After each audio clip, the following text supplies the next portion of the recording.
चलो जी शुरू करते हैं बेटे। आप इसे मैराथन का नाम देते हैं। ये वैसे एक रेगुलर रूटीन पार्ट है रिवीजन का, ठीक है।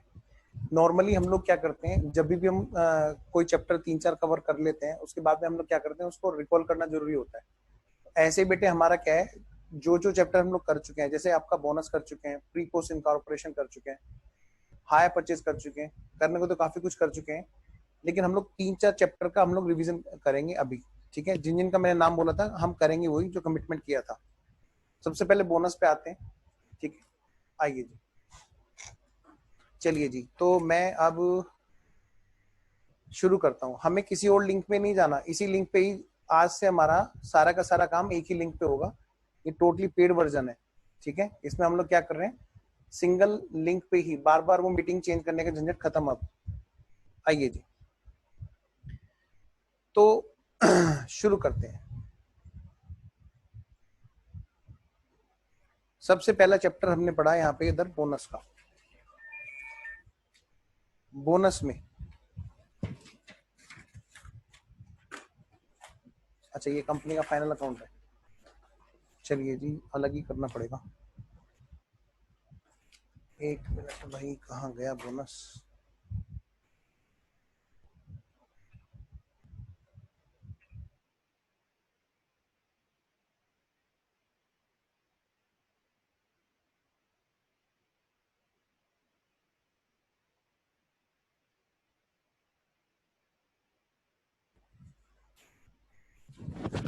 व्हाइट पेपर्स कहाँ गए, तो यहीं से करते हैं। अब बेटे हम लोगों ने सबसे पहले बात की थी अपना किसमें, profit and loss prior to incorporation की बात शुरू करते हैं। पहले profit and loss prior to incorporation, profit and loss prior to incorporation.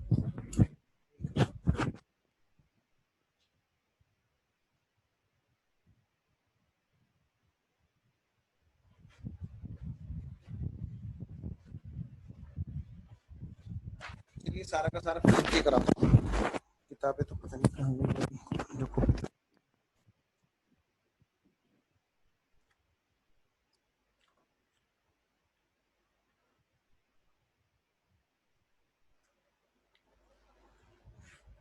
लो जी बेटे, सबसे पहले हमारी बात आई थी बोनस की, बोनस इशू। बोनस इशू में हमारा जो चैप्टर है उस चैप्टर के अंदर हमने पढ़ा था कि भाई बोनस इशू के केस में दो चीजें हैं, दो चीजें हैं। सबसे पहली बात, एक तो है बेटे fully paid up equity share holders. Sir आवाज बहुत कम आ रही है आपकी। Fully paid up equity share holders, सबसे पहली बात fully paid equity share holders. अब आ रही है क्या सही, जल्दी बोलो, फिर बहुत देर होगी, हमने आज यस क्लास। सर। ठीक है सर, आवाज क्लियर आ रही है। क्लियर आ रही है। दूसरी बात, एक है जो कि partly paid up equity share holders है। बेटे fully paid up share holders और partly paid up equity share holders. ध्यान रखना, बोनस की बात जब भी होगी किसके लिए होगी, only for equity share holders. और ये क्या है जी, बोनस माने फ्री और इशू मतलब फ्री का शेयर। जब फ्री का शेयर दे रहे हैं हम लोग, तो हमारी बात चली थी कि भैया हम ना बोनस शेयर दे रहे हैं, फ्री का शेयर हम किसको देंगे, fully paid up equity share holder को या partly paid up equity share holder को। तो ये कहते हैं भैया देखो, पार्टली पेड अप को नॉर्मली देना बिल्कुल डिसअलाउड है, पार्टली वालों को हम कभी भी इक्विटी शेयर होल्डर को बोनस शेयर नहीं देते हैं जी। अच्छा, किसको देते हैं हम, सबसे पहली बात फुल्ली पेड अप वालों को। अगली बात कि यहाँ पर जो पार्टली पेड अप वाले इक्विटी शेयर होल्डर्स हैं partly paid up equity share holders को हम एक तरह से दे सकते हैं, क्या, उनका हम लोग क्या कर दें, कन्वर्जन, क्या कर दें, कन्वर्जन ऑफ पार्टली पेड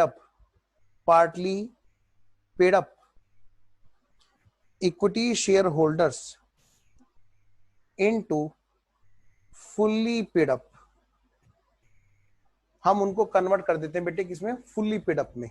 क्या मतलब सर, क्या मतलब है इस बात का? आइए एक एक चीज बिल्कुल सीरियल बाय सीरियल आपको रिवाइज होती जाएगी, बीच में बस बोलना नहीं, आपको सुनते जाना है।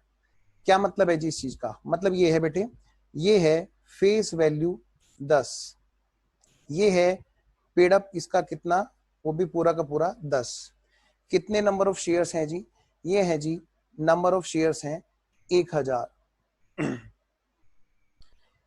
अच्छा इधर है कितने, 600। 600 नंबर ऑफ शेयर्स हैं और फेस वैल्यू है जी 10। बेटा पेड अप जो है इसमें वो है मान लिया 8। कितना है, 8।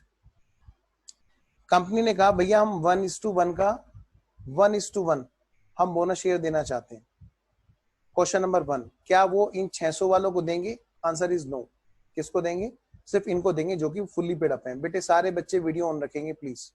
अच्छा ठीक है जी, किसको देंगे? फुल्ली पेड अप वालों को देंगे। बात समझ में आ गई जी कि सिर्फ और सिर्फ इन्हीं को मिलेगा। दूसरी बात, क्या हम इनको किसी भी तरह से दे सकते हैं? हाँ, इनका एक तरीका है कि इनका जो पार्टली पेड अप वाला पार्ट है that is converted into fully paid up, that is converted into fully paid up without taking any consideration. आइए जी, क्या क्या बेस होता है इसमें, क्या क्या सोर्स होता है जहां से हम लोग क्या कर सकते हैं, बोनस इशू कर सकते हैं।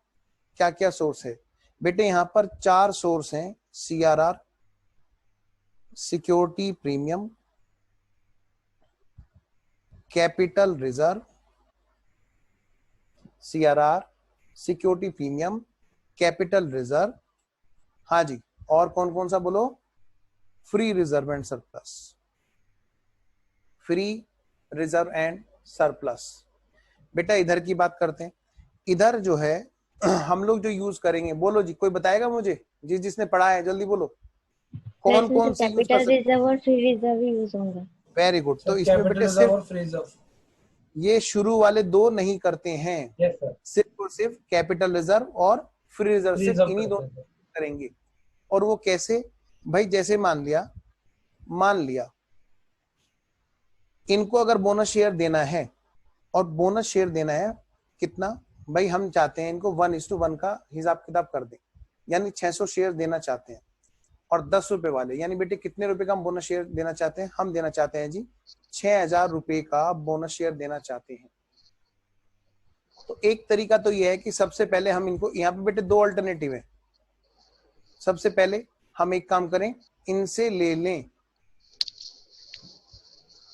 क्या लेने बताओ? 600 इंटू 2, पहले इनसे जी 1200 रुपए ले लें। नंबर 1 बात, तो ये किस में आ गए? फिर ये आगे फुल्ली पेड अप बन गए। और ऐसे केस में क्या होगा? फुल्ली पेड अप बन गए, फिर तो मैं चारों सोर्स यूज कर सकता हूं, फिर तो जी फुल्ली पेड अप वाली कहानी शुरू हो गई। ये वाला तरीका हम यूज नहीं करते नॉर्मली क्योंकि ये कहानी तो फिर किस में आ गई? हम लोग फुल्ली पेड अप में आ गए। तो हम लोग यहाँ पे कन्वर्जन के केस में क्या यूज करेंगे भाई? इनको देने हैं कितने? 1200 रुपए देने हैं, 6000 रुपए देने हैं। इनसे लेने कितना है? नंबर 2, नेट से बात करें। नेट मतलब कितना, इनका कितना पार्ट रह रहा है? इनका 600 इंटू 2, भैया 1200 रुपए रह रहे हैं।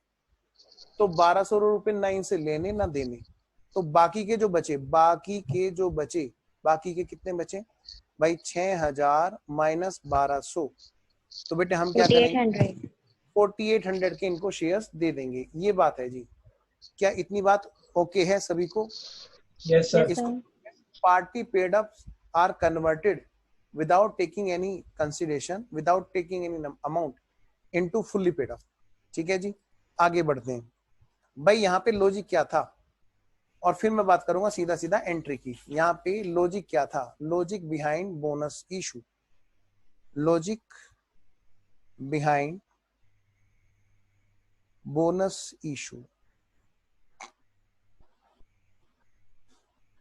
मैंने कहा भाई देखो, यहाँ पे एक है इंडिविजुअल, हाँ जी इंडिविजुअल है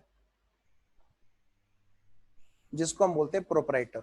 ये है अकेला बंदा, इंडिविजुअल जो अपना बिजनेस अकेला चलाता है जी।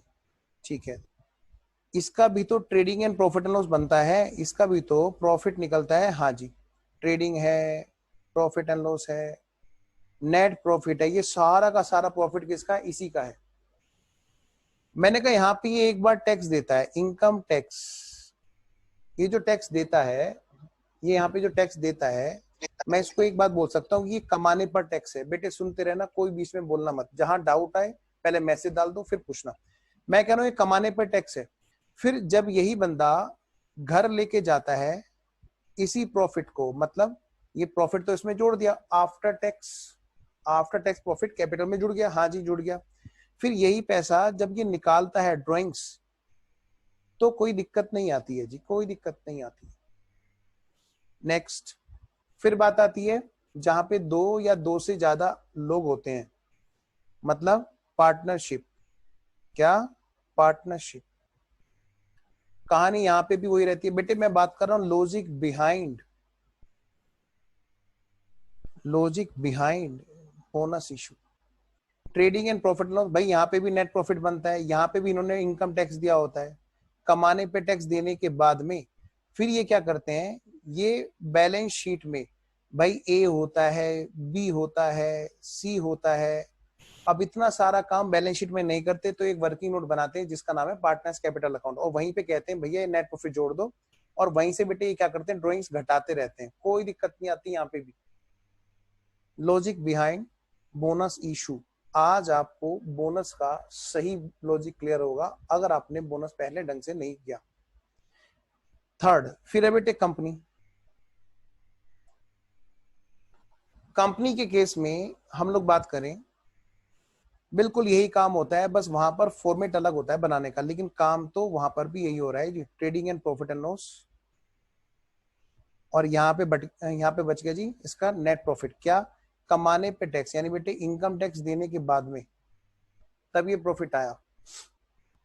फिर ये प्रॉफिट जब कंपनी घर लेके जाती है, बस यहाँ पे वर्किंग नोट लंबा चौड़ा हो नहीं सकता, क्योंकि 20 से ज्यादा पार्टनर नॉर्मली होते नहीं है, तो वर्किंग नोट ना लंबा चौड़ा बन नहीं सकता। वर्किंग कैपिटल में 20, पता चला जी 50 पेज का तो वर्किंग कैपिटल नोट बन रहा है, ऐसा कभी हुआ है? नहीं। जहां 1000 पार्टनर होंगे, तो ये क्या कहते हैं, इसीलिए वहां पर यूनिट पार्ट में तोड़ दिया गया कैपिटल को। तो यहाँ पे कौन है बेटे? Share holders. अब यही प्रॉफिट यहां पर इधर रिजर्व एंड सरप्लस में लेके गए, तो ये कहते हैं ये प्रॉफिट आया, हाँ जी हाँ। एक बार कमाने पे टैक्स दे, हाँ जी। कहते हैं अगर ये प्रॉफिट आप डिविडेंड के रूप में बांटोगे, तो इस पर एक दोबारा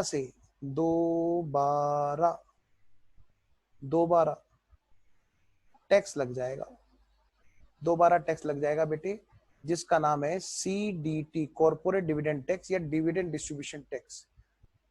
तो यहां बेटे डबल टैक्सेशन था इनकम टैक्स में, आपने पढ़ा होगा in the hands of share holder under section 10 subsection 15 I think, शायद 10 शायद अदर सोर्स में, in the hands of share holder income under head income from dividend is exempt, है ना? क्यों? क्योंकि वो CDT यहाँ पे ले लेते हैं दोबारा से। अब जरा सुनना, यहाँ पे बेटे दोबारा टैक्स है ना, हाँ। तो इन्होंने क्या किया, इसका एक रास्ता निकाला था यहाँ पे। क्या रास्ता निकाला था सर? इन्होंने कहा हम ना इसका नाम डिविडेंड नहीं रखते, क्या रखते हैं हम, इसका नाम पहले रखते हैं, यही पैसा इसका नाम पहले रखेंगे बोनस, और फिर बोनस को पहुंचा देंगे ऊपर, इसका नाम रख देंगे हम शेयर कैपिटल, और नाक के नीचे से बिना टैक्स दिए वो पैसा शेयर्स के रूप में बाहर ले जाएगा, शेयर्स को मार्केट में बेच देगा, पैसा अपनी जेब में डालेगा। दिमाग में डाउट आएगा सर कैपिटल गेन लग जाएगा, कॉस्ट ऑफ एक्विजिशन नील हो जाएगी, वो बाद की बात है। अकाउंटिंग पॉइंट ऑफ व्यू से हम बात कर रहे हैं कि यहाँ पर लॉजिक क्या था बिहाइंड बोनस इशू। मुझे कोई बताएगा इसकी एंट्री क्या होगी? अगर मैं प्रॉफिट को, रिजर्व्स को या प्रॉफिट को ट्रांसफर करूं किसमें? बोनस में। सर फ्री रिजर्व पे बोनस। यस, मैंने कहा भाई बहुत सीधी सी बात है, या तो मैं नेट प्रॉफिट यूज कर रहा हूँ, या तो मैं प्रॉफिट कौन सा जो अभी हमने पढ़ा, या तो CRR या फिर सिक्योरिटी प्रीमियम यूज कर रहा हूँ, या फिर मैं बोलो कैपिटल रिजर्व यूज कर रहा हूँ, या फिर मैं फ्री रिजर्व यूज कर रहा हूँ, तब जब सब लोग हैं फुल्ली पेड अप। अगर पार्टली पेड अप होंगे तो मैं ऊपर वाले दो यूज नहीं कर रहा हूँ, और मैं इनका नाम यूज कर रहा हूँ, मैं बोल रहा हूँ इनका नाम पहले bonus to equity share holders, फिर अगली मैं एंट्री कर रहा हूँ, bonus to equity share capital, नाम मैंने कर दिया बोनस, फिर उसके बाद में कैपिटल। मैं इनका नाम यूज कर दूंगा, क्या कर दूंगा, bonus to equity share holders account debit to equity share capital. लो जी, 2 एंट्री का चैप्टर है जी, 2 एंट्री का चैप्टर है, कुछ नहीं करना है इसमें, सिर्फ इतना हमारे हाथ में कमांड होनी चाहिए कि हमें करना क्या है। फुल्ली पेड अप है तो मैं चारों में से मेरी मर्जी, मैं कोई सा भी यूज कर लूं। पार्टली पेड अप है तो मेरी मर्जी सिर्फ 2 पे चलेगी। क्या मतलब सर, मर्जी का कहां से मतलब आ गया, फिर तो आपको बस 2 यूज करने। बेटे अल्टरनेटिव सॉल्यूशंस आर देयर। कोई पर्सन पहले इसका यूज कर रहा है और बाद में इसका यूज कर रहा है तो उसका आंसर अलग आएगा। दूसरा पर्सन पहले इसका यूज कर रहा है फिर इसका यूज कर रहा है तो उसका आंसर अलग आएगा। तो अल्टरनेटिव सॉल्यूशंस आर देयर। हम लोग जो कभी कभी देखते हैं कि एक ही क्वेश्चन के 2-2 3-3 सॉल्यूशन होते हैं, वो इस वजह से होते हैं क्योंकि अल्टरनेटिव यूज है वहां पर। आइए जी, अब सर आगे बढ़ाओ। तो मैंने कहा बोनस का चैप्टर तो हमारा इतनी से मैं बात कर लूं। अगर पार्टली पेड अप शेयर्स को कन्वर्ट किया जाएगा तो ऊपर वाले 2 डेबिट नहीं होंगे बस, और फुली पेड अप का होगा तो चारों आप यूज कर सकते हो। पहली बात, क्या बोनस क्लियर है बच्चों, जल्दी से सर बताओ। जब पार्टली Yes, होगा sir. तो हम पहले के 2 रिजर्व यूज नहीं करेंगे, और एंट्री क्या होगी, मतलब कैपिटल रिजर्व या फिर हम लोग फ्री रिजर्व यूज कर सकते हैं। मैं नहीं समझा। जैसे हम लोग जो है फुली पेड अप के अंदर CRR, security premium, capital reserve, journal हाँ जी, रिजर्व ऐसे यूज करते हैं। तो अगर पार्टली पेड अप शेयर होगा तो हम लोग सीआरआर और सिक्योरिटी प्रीमियम यूज नहीं कर सकते और बाकी रिजर्व नहीं, यूज कर सकते हैं। तो हाँ फिर जी, एंट्री क्या कैपिटल होगी, capital reserve, free reserve to bonus, bonus to equity share capital. तो जो bonus to equity share capital आया है वो अमाउंट कौन सा वो आएगा? 2 जो अनपेड पार्ट, जो अनपेड पार्ट है। अब वहां 1200। पे ये हो सकता है कि बोनस ज्यादा आ रहा हो, ये अनपेड पार्ट खाली कम है, तो ठीक है, बाकी के लिए शेयर कैपिटल दे देंगे। ठीक है सर। क्लियर। अगर अनपेड पार्ट ज्यादा है और बोनस का पार्ट कम है तो डिफरेंस हम लोग ले लेंगे। क्लियर। आइए जी, तो ये तो है बेटे हमारा बोनस। बोनस का चैप्टर ध्यान रखना, बोनस कहने को तो चैप्टर है, मेरे हिसाब से एक छोटा सा टॉपिक है जी।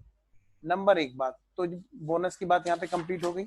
आइए अगली बात हम करते हैं प्री पोस्ट इनकॉर्पोरेशन की।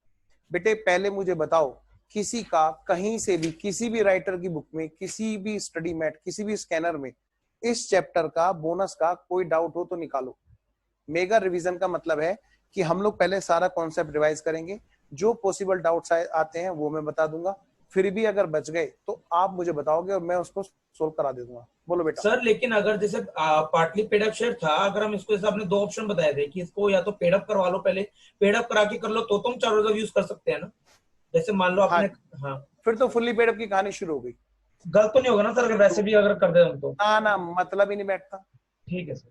ठीक है। थैंक यू आइए सर। जी, तो किसी को कोई डाउट नहीं आ रहे। पार्टली पेड अप की एंट्री आपने पूछी थी बेटे, मैंने बता दिया नीलम। पार्टली पेड अप में सिर्फ 2 नीचे वाले यूज होंगे। क्लियर। हाँ, आज AS10 नहीं, कल करेंगे हम लोग, पहले जी रिवाइज कर लूं मैं इसको। नेक्स्ट अगला टॉपिक है हमारा कौन सा, प्रीपोस्ट इनकॉर्पोरेशन, सारा कॉन्सेप्ट। आइए जी, लो जी सबसे पहली बात, चैप्टर का नाम है प्री पोस्ट इनकॉर्पोरेशन, नहीं जी, चैप्टर का नाम है प्रायर प्रॉफिट। हाँ जी, प्री पोस्ट इनकॉर्पोरेशन तो हम लोग बोलते हैं, क्यों बोलते हैं, आओ जी। होता क्या है, कोई भी बिजनेस, देखो बेटे ये साल भर है, ये ईयर है जी हमारा, बल्कि इसे छोड़ो, पहले मैं इधर बात करता हूं। एक बिजनेस है, स्टार्ट हुआ, इंडिविजुअल ने स्टार्ट किया, मिस्टर एक्स बहुत अच्छा बिजनेस करते रहे, 1 साल बीता, उन्होंने कहा मजे आ गए, मेरे तो बिजनेस बहुत अच्छा चल पड़ा, बहुत सारे पैसे कमा लिए, बहुत सारी एसेट्स बना ली। फिर दूसरा साल चल पड़ा, पहला साल खत्म, दूसरा साल शुरू, फिर से वही कहानी, और अच्छा चलता जा रहा है बिजनेस, और अच्छा चलता जा रहा है बिजनेस। तीसरा साल भी चल पड़ा जी, बिजनेस बहुत अच्छा चलता जा रहा है। बीच में थोड़ा सा झटका लगा, कोरोना आया, 6 महीने घर बैठना पड़ गया। फिर क्या हुआ, कोरोना गया फिर कोरोना शुरू हुआ, फिर से कोरोना शुरू हुआ और फिर से इनका बिजनेस अच्छा चला और इन्हें किसी ने सलाह दी क्या कि भाई साहब हो सकता है चाइना फिर से कुछ ले आए धमाका। अच्छा तो क्या करो, आप अपने बिजनेस को कंपनी में कन्वर्ट करा लो। उससे क्या होगा, कुछ नहीं, जो सामान बाहर रखा है अगर लोग बाग आए आपसे बिगड़ गई बात तो खाली वो लेके जाएंगे जो आपने बिजनेस में घर से लगाया था, कैपिटल बस लिमिटेड। ठीक है, तो मतलब मैं क्या करूं, कंपनी में कन्वर्ट करा लूं। हाँ, तो भाई साहब ये अगला साल जब इनका चल रहा था 5वां साल, तो ये चल रहा था तो इसी दौरान इनके दिमाग में आया, किसी चार्टर्ड अकाउंटेंट ने सलाह दी और इन्होंने यहाँ पे कहीं बीच में इसका नाम करा लिया एक्स लिमिटेड या एक्स प्राइवेट लिमिटेड, जो भी। मतलब कहानी ये चली कि एक बिजनेस जो चल रहा था प्रोप्राइटरशिप में मिस्टर एक्स के रूप में, यहां कहीं किसी डेट पे कन्वर्ट हो जाता है into company. Conversion into company भी बोलते हैं कई लोग ना, जो आईपीसीसी ओल्ड सिलेबस के हैं, वो ग्रुप 2 के चैप्टर का इससे लिंक नहीं बैठा पाते। क्यों? क्योंकि लिंक के साथ पढ़ते नहीं है। चैप्टर वही है ये, बस ये समझ लो जैसे एक फिल्म आई थी, कौन सी थी वो, जिसका सेकंड पार्ट था निगाहें। पहला पार्ट क्या था वो, बड़ा और ऋषि कपूर का था, जब भूल गया तो नागिन। हाँ नागिन, हाँ नागिन का सेकंड पार्ट था निगाहें। ऐसे ही बेटे फर्स्ट ग्रुप का जो चैप्टर है ना, प्री पोस्ट इनकॉर्पोरेशन, इसका सेकंड पार्ट निगाहें नहीं, क्या है, पार्टनरशिप का कन्वर्जन इनटू कंपनी। लो बेटे, कन्वर्जन इनटू कंपनी, जब ड्यूरिंग द ईयर कंपनी में बिजनेस को कन्वर्ट कर दिया गया एक्स प्राइवेट लिमिटेड या एक्स लिमिटेड, तो इस केस में यहां से इससे इनकॉर्पोरेशन की डेट से पहले का प्रॉफिट कहलाता है प्री इनकॉर्पोरेशन प्रॉफिट या प्रायर टू इनकॉर्पोरेशन प्रॉफिट। इसके बाद वाला कहलाता है बेटे पोस्ट इनकॉर्पोरेशन प्रॉफिट। ऐसे प्रॉफिट रोज रोज नहीं होते, तो कहते हैं जब ट्रेडिंग प्रॉफिट एंड लॉस निकालो तो इस वाले प्रॉफिट का इतने पार्ट का प्रॉफिट निकाल के उसको कैपिटल रिजर्व में ट्रांसफर कर देना, ये कहते हैं जी। कहते हैं आगे का जमाना तो बिल्कुल नॉर्मल है, वो तो रिवेन्यू नेचर का है। ये कहते हैं इसको तो नॉर्मल जो हमारा पीएनएल बनता है ना कंपनी का, हाँ, कि उसी में डालो, जो नॉर्मल सरप्लस होता है पीएनएल अकाउंट, कहते हैं उसी में डालो। ये इसका पर्पज होता है इस चैप्टर का कि ये साल भर के प्रॉफिट को 2 हिस्सों में तोड़ना चाहता है जी, प्री और पोस्ट। प्री और पोस्ट। तो हमारा जो स्टडी मैट है वो ये कहता है कि भैया 2 तरीके हैं तुम्हारे पास। मैंने कहा क्या, कि एक तरीका है कि आप तो, जो पहला तरीका मैं बताऊंगा वो हमें यूज नहीं करना होता है, लेकिन हमें पता होना चाहिए कि हमारा स्टडी मैट ये बात भी बताता है। पहला तरीका है कि आप यहां का trading and profit and loss account अलग बना लो और इधर का trading and profit and loss account अलग बना लो। यहां का जो नेट प्रॉफिट आया उसका नाम रख दो कैपिटल रिजर्व, यहां का जो नेट प्रॉफिट आया उसका नाम लिख दो नेट प्रॉफिट और transfer to PNL appropriation. Next बेटे, सारे बच्चे वीडियो ऑन रखेंगे प्लीज। तो मैं ये कह रहा हूं, ये कहते हैं ये वाला एक मेथड नंबर 1 जो हमें एग्जाम में बिल्कुल भी यूज नहीं करना है। क्या करना है?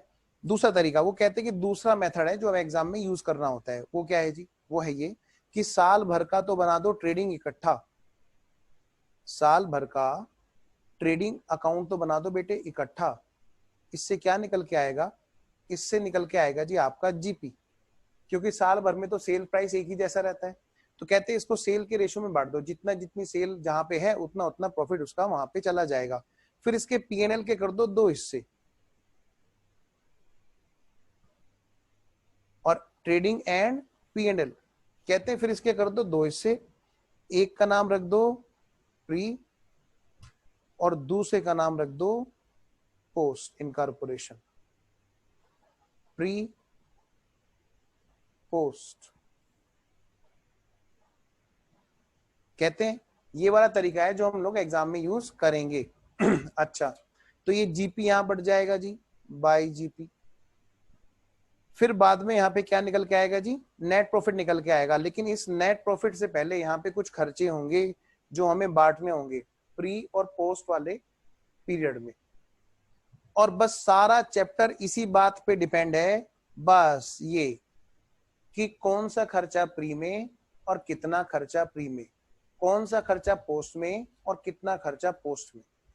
बस हमारी सारी कहानी इसी पे रहती है इस चैप्टर में। मैं तो इसे भी चैप्टर नहीं बोलना चाहता जी, पर क्या करूं, स्टडी मेट ने बोल रखा है बोनस एक अलग चैप्टर है, मैंने कहा ठीक है जी। प्री पोस्ट इनकॉर्पोरेशन एक अलग चैप्टर है, ठीक है जी। तो इस चैप्टर में अगर कहीं दिक्कत आएगी तो कहां कहां पे आएगी, आइए मैं पहले अपनी तरफ से बात पूरी कर देता हूं, फिर आपको जहां जहां दिक्कत आएगी आप बताना जी, उसके लिए हम लोग बैठे हैं। नंबर एक बात, सबसे पहली बात, जो दिक्कत वाला एरिया है बच्चों का वो है बेटे टाइम रेशो। सर ये इसमें भी दिक्कत आती है? हाँ, कई बच्चे करते हैं गलती, उनको पता ही नहीं है कि यहाँ पे जो लक्ष्मण रेखा है, आई होप आप लोग समझते हो लक्ष्मण रेखा। नहीं समझ रहे हो तो आपके लिए होमवर्क है लक्ष्मण रेखा का, ठीक है।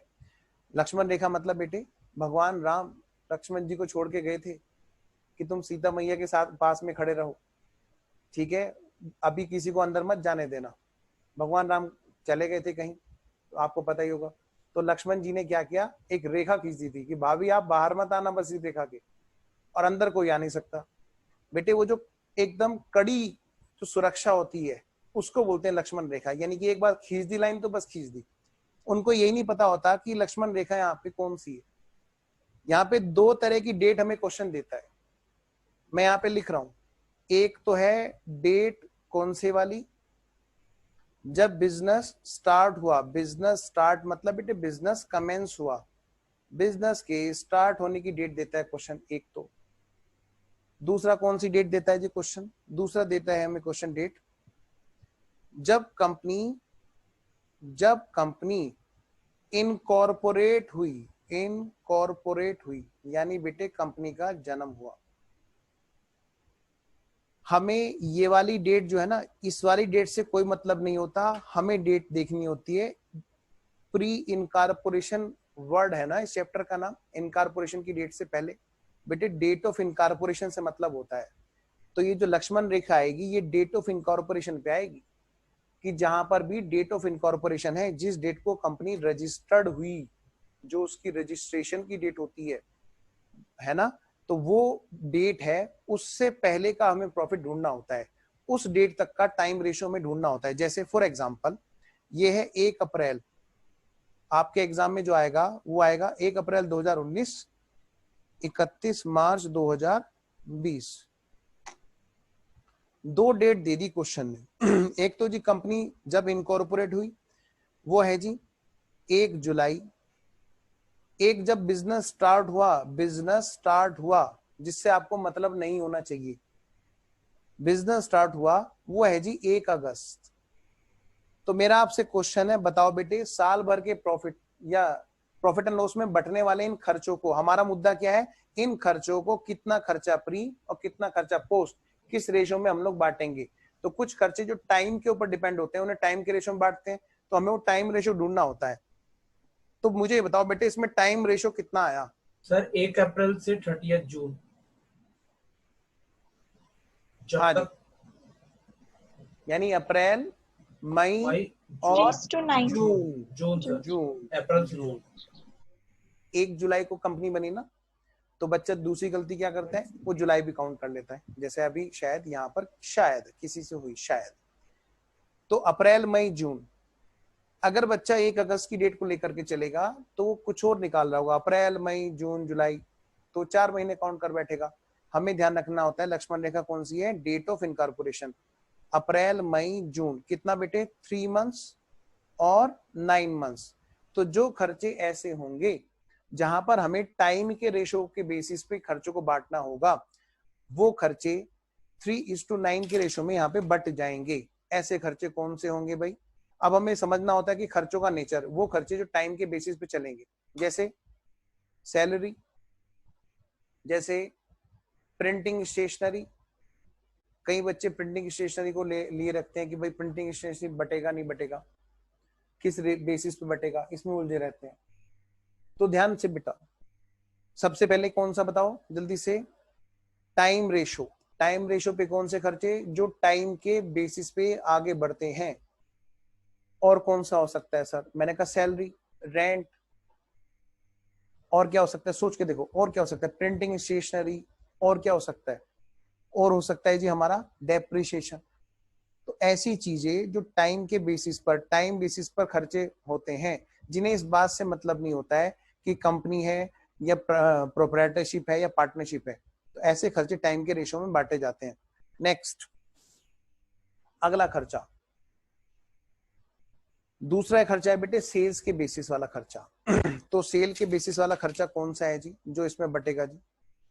आओ जी, मैंने कहा भाई देखो जी, ये है पूरा ईयर और ये है हमारी लक्ष्मण रेखा, मतलब date of incorporation.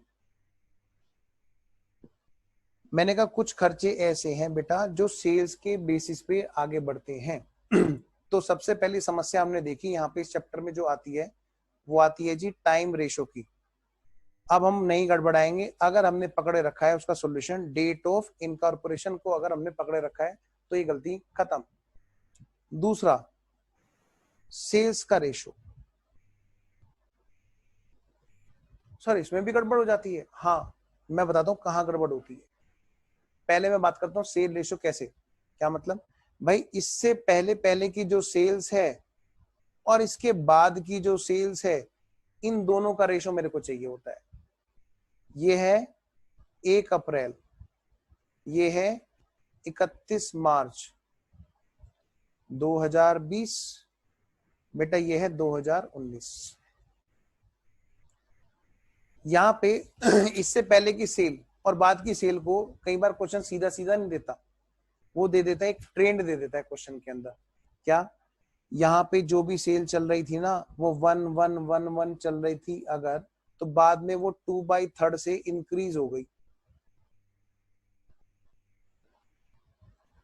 As compare to evenly sale occurred in that period.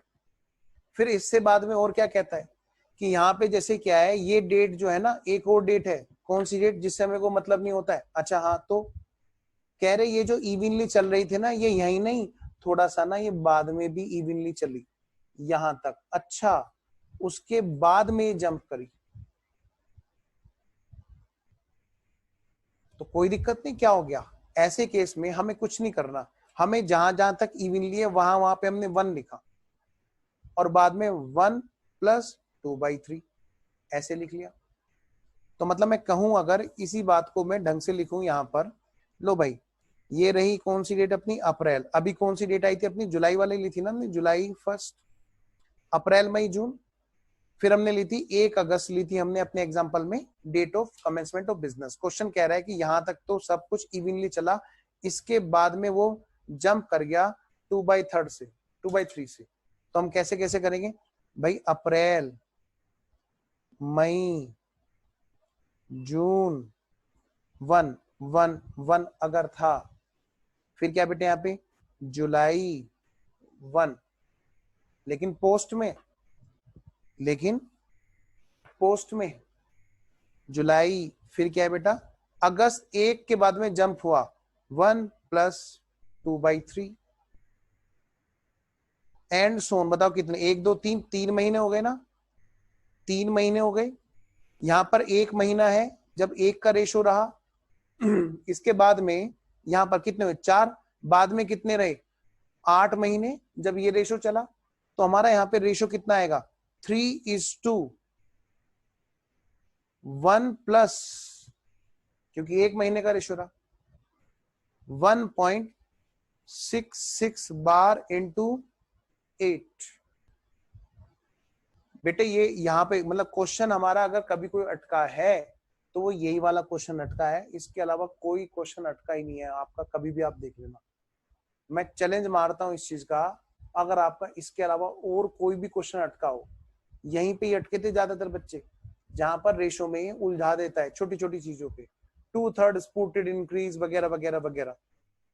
तो दूसरा अगर कहीं अटकेगा तो बच्चा कहां पे अटकेगा बेटे? सेल्स रेशो में, लास्ट तीसरा, फिर चैप्टर खत्म, उसमें वो कुछ नहीं बचेगा। क्या है सर वो? हाँ जी सर एक बार वापस समझा दीजिए, ये मेरा नेट वो डिस्कनेक्ट हो गया था।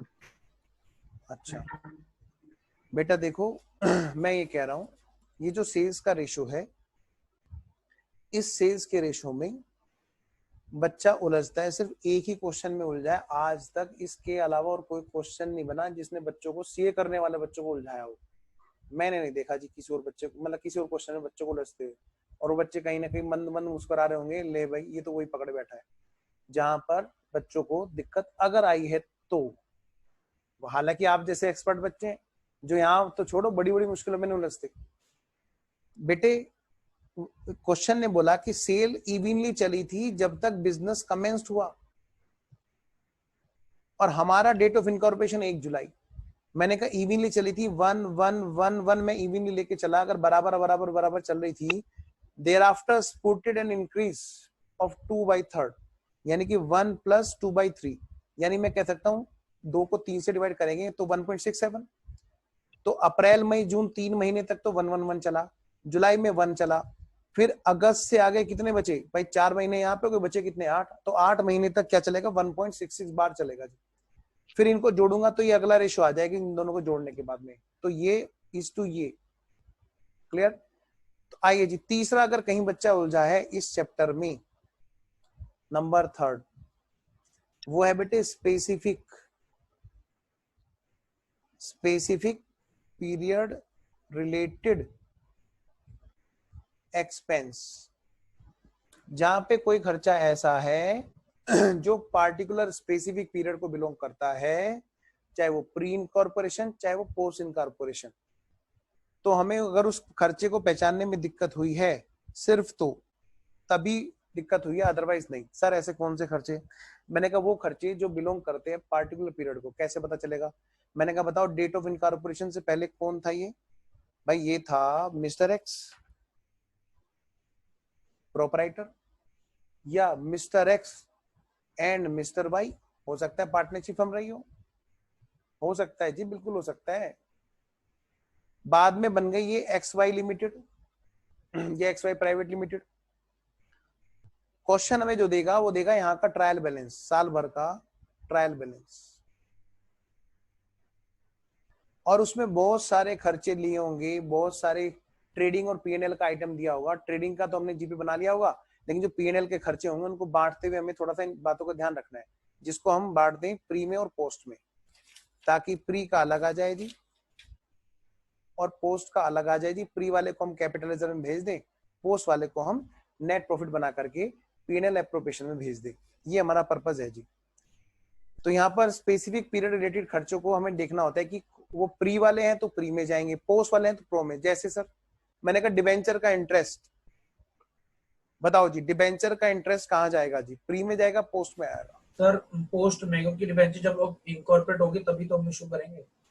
बिल्कुल, बाकी बच्चे भी बोला करो, क्योंकि बेटे वो कहाँ जाएगा? पोस्ट में। क्यों जाएगा? क्योंकि डिबेंचर तो होते ही कंपनी में, ना प्रोपराइटर में होते हैं ना पार्टनरशिप में होते हैं। आगे चलो, डायरेक्टर सैलरी डायरेक्टर की सैलरी कहाँ जाएगी? सर पोस्ट, जब कंपनी बनेगी तभी डायरेक्टर होगा, तभी जाएगी, क्योंकि डायरेक्टर तो कंपनी में ही होगा जी। नहीं सर हमारे यहाँ तो पार्टनरशिप फर्म है, अरे तो होगी तो ठीक है, हमने तो उनमें भी हमको डायरेक्टर बोलते रहते हैं, लेकिन क्या है ना कि नॉर्मली जो डायरेक्टर शब्द आता है बेटे कंपनी के लिए आता है। नेक्स्ट, इंटरेस्ट रिम्यूनरेशन भी तो लेता है ना, जिसको अपन पे में भी बांटते हैं और पोस्ट में भी बांटते हैं। पोस्ट में जाएगा जी, पोस्ट में जाएगा बेटा, पोस्ट में जाएगा। हाँ डायरेक्टर का जो रेम्युनरेशन है वो पोस्ट में जाएगा। क्लियर? आओ बेटे बताओ जल्दी से, सैलरी कहाँ जाएगी? पोस्ट में जाएगी या प्री में जाएगी? देखिए कौन सा बच्चा बताएगा सबसे पहले। Sir time ratio sir, time basis पे। वेरी गुड, जल्दी से बताओ डेप्रिसिएशन कहाँ जाएगा? टाइम रेशियो पे। वेरी गुड, टाइम बेसिस पे बटेगा जी, प्री में और पोस्ट में टाइम बेसिस पे बटेगा। चलो बताओ पार्टनर सैलरी कहाँ जाएगी? प्री में सर। पक्का प्री में जाएगी? Yes sir. पोस्ट में नहीं जाएगी? नहीं सर, कंपनी में कहाँ से बांटता है? Very good. आइए मैं आपको कुछ नाम बताता हूँ कुछ खर्चे मैक्सिमम जो आपको कवरेज देंगे, बेड डेट्स, जहां पे बच्चों को दिक्कत होती है, मैं उन खर्चों को मैं सामने दिखा रहा हूं। पहले बेड डेट्स सेल्स बेसिस पे बटेंगे। उधार सेल, वो भी बेटे आज तक कोई क्वेश्चन आया नहीं है, लेकिन कायदे से क्वेश्चन बनता। मेरे हत्ते अगर एग्जाम में बना दे तो मैं क्वेश्चन में ये पॉइंट जरूर डालूं। ऐसा नहीं कि मेरे कोई दुश्मनी है बच्चों से, ऐसा इसलिए क्योंकि बच्चा पूरी समझ रखता है आज के टाइम पे इस चीज की। भाई बैड डेट्स कब होंगे? जब सेल उधार होगी, और जब सेल उधार होगी तभी तो बैड डेट्स होंगे ना। और सेल क्वेश्चन में दे रखी है टोटल, सेल क्वेश्चन में दे रखी है बेटे क्या? टोटल। तो टोटल के बेस पे बांट दे? हाँ सर बिल्कुल बांट दे। काश क्वेश्चन में कायदे से क्वेश्चन आना क्या बनता है, बैड डेट्स आए एग्जाम में और वहां पर दोनों तरह की सेल हो, कैश और क्रेडिट, कैश और क्रेडिट। तो बताओ टोटल में बांटोगे क्या? Credit sir. Credit. Credit. Very good, समझ में आ रहा ना? क्यों? क्योंकि Yes, बेटे उधार सेल में से तो बैड डेट्स होंगे। आज तक कोई क्वेश्चन बना ही नहीं ऐसा, पता नहीं किसी ने बनाया नहीं। अब आया नहीं तो क्या दिक्कत है? हम जब क्लास में कवरेज करेंगे तो सारी पॉसिबिलिटीज की करेंगे। आया है या नहीं आया हमें नहीं पता, हम तो कॉन्सेप्ट पढ़ रहे हैं जी। कॉन्सेप्ट मतलब सारा कॉन्सेप्ट, सारे पॉसिबिलिटीज। डिस्काउंट बताओ बेटे, डिस्काउंट को किस रेशो में बांटोगे? सेल्स में सर, जब सेल करेंगे तभी तो डिस्काउंट देंगे, अगर डेटा वगैरह होगा तो। रेशो में। और सेल में भी कौन सी बताओ? क्रेडिट से। Credit sale. क्रेडिट। पक्का? Yes sir. Yes sir.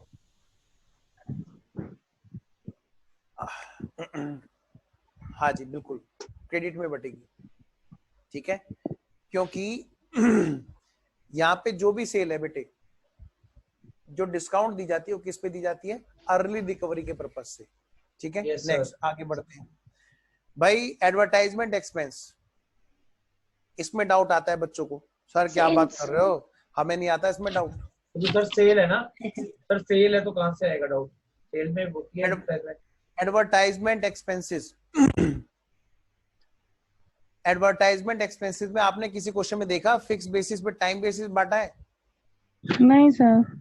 मैं बता रहा हूं, अगर क्वेश्चन में आया होर्डिंग वाले एडवर्टाइजमेंट एक्सपेंसेस, बेटे होर्डिंग का रेंट होता है फिक्स। होर्डिंग क्या होते हैं सर? मुझे नहीं पता था जब मैं पढ़ता था, लेकिन होर्डिंग्स क्या होते हैं सुनिए मेरी बात।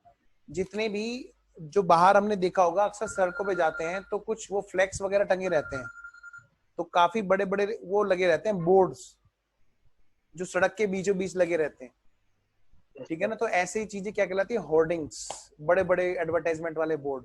उनका जो रेंट होता है वो महीने का फिक्स होता है एडवर्टाइजमेंट का।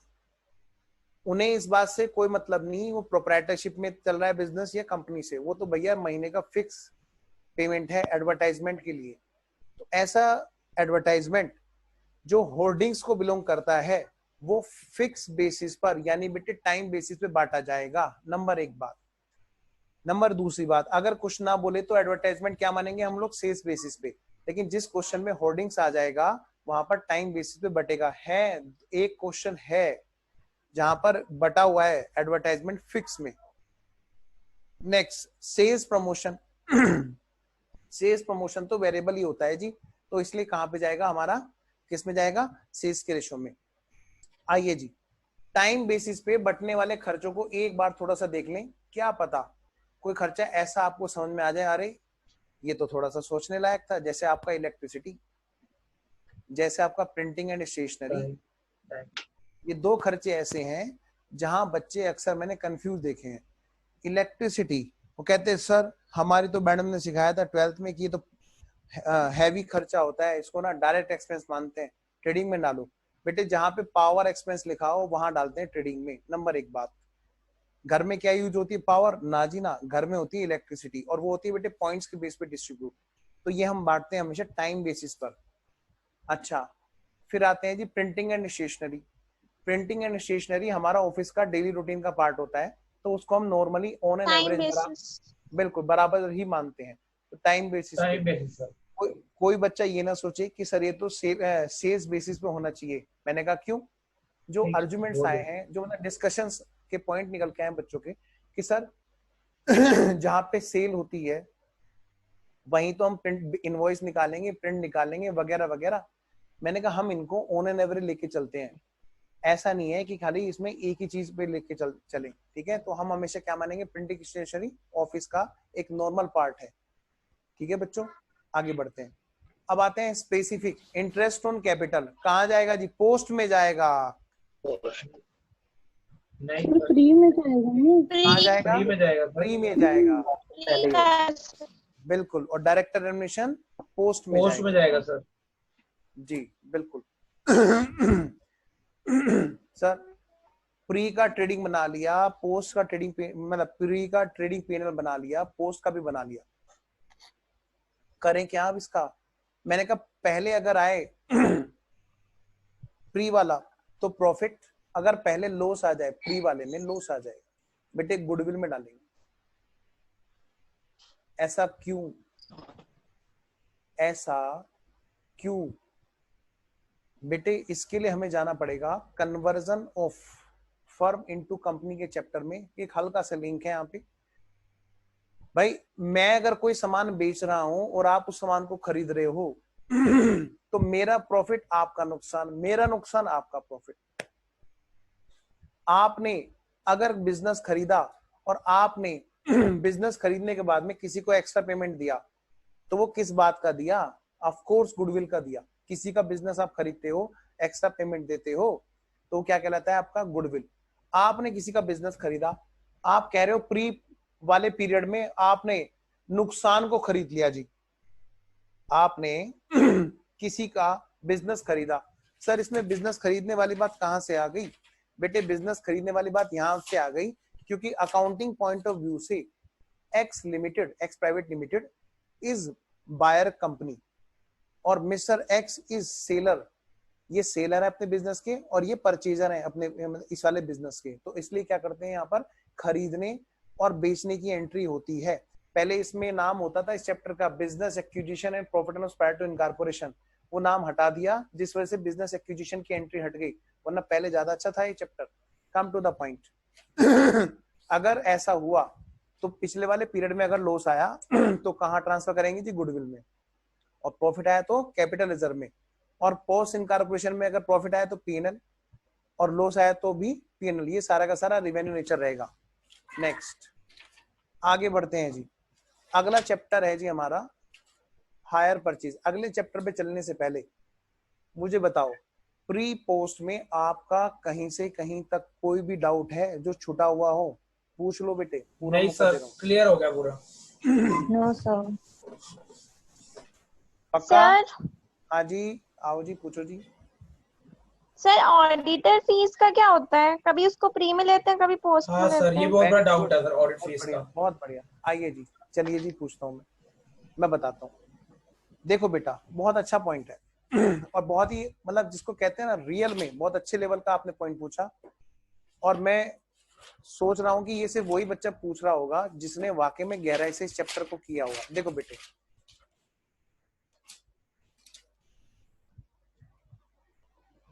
हमारी मर्जी है।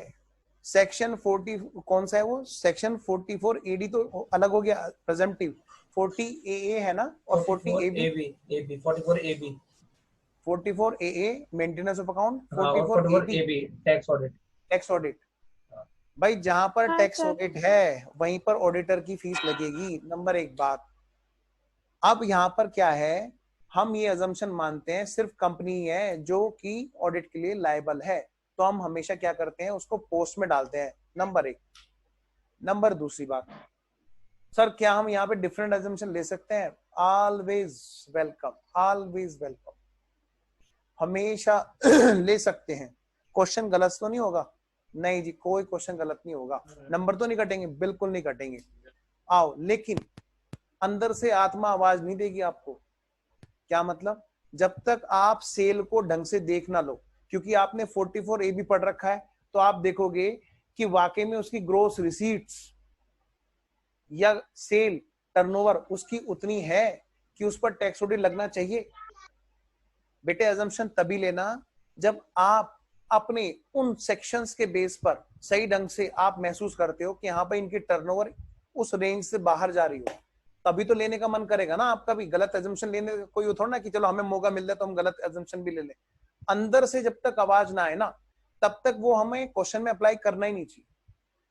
अब यहाँ पर हम ऑडिट फीस के लिए हमने बोल दिया कि भैया खाली कंपनी को बिलोंग करता है तो सारा टंटा ही खत्म, सारा राड़ा खत्म एकदम, कहीं से कहीं तक कुछ भी कोई दिक्कत नहीं हो सकती। तो आप क्या करोगे, सिर्फ पोस्ट में डालोगे। हाँ, लेकिन अगर ऐसा लग रहा है कि नहीं सर हमारा मन कर रहा है तो कर रहा है, तो थोड़ा सा एक सही लॉजिक के बेस पे करना, वही करना जहां पर पहले वाले केस में भी turnover beyond the limit cross कर रही हो, जहां पर टैक्सेशन की लिमिट होती है। क्लियर? आओ बेटा। अच्छा, एक पॉइंट और, प्रोविजन फॉर टैक्सेशन। भाई प्रोविजन फॉर टैक्सेशन तो हमेशा हमें क्लोजिंग में ही डालना है, सेम यही केस उनके साथ में। ओके, और कोई डाउट निकालो बेटे, जो डाउट आपका रह रहा हो। सर प्रोविजन फॉर टैक्सेशन के लिए क्या बोला? हाँ जी, वो भी पोस्ट में। अच्छा, हाँ, क्योंकि क्या है ना, प्रोविजन ईयर एंड पर एस्टिमेटेड लायबिलिटी है बेटे फ्यूचर की, फ्यूचर में जाकर डिसाइड होगी असेसमेंट ईयर में। ओके। आओ जी, अब हम चलते हैं जी अगले चैप्टर पे जिसका नाम है हायर परचेज।